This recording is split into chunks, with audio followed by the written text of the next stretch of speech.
Biraz bekleme yapma.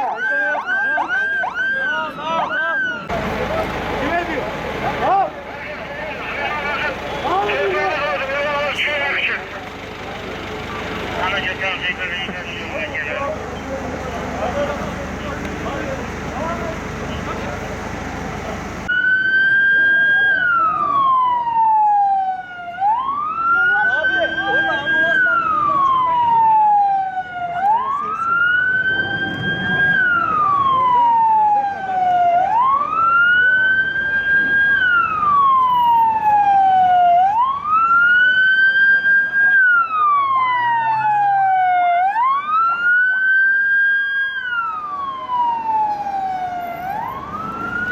Osman abi bunun haberi var mı?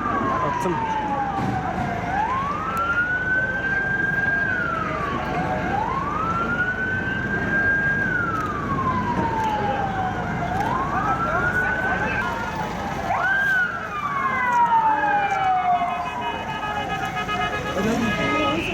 Bak o.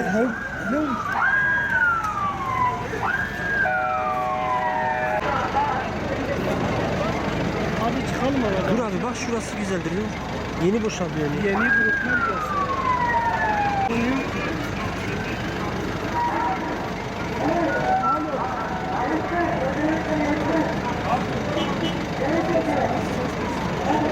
Sinyali kesmişler konuşamıyor. Gel çıkalım. Gel uzaklaşak konuşalım. Bak şuraya bak. Nereye? Ne var? Görüntü.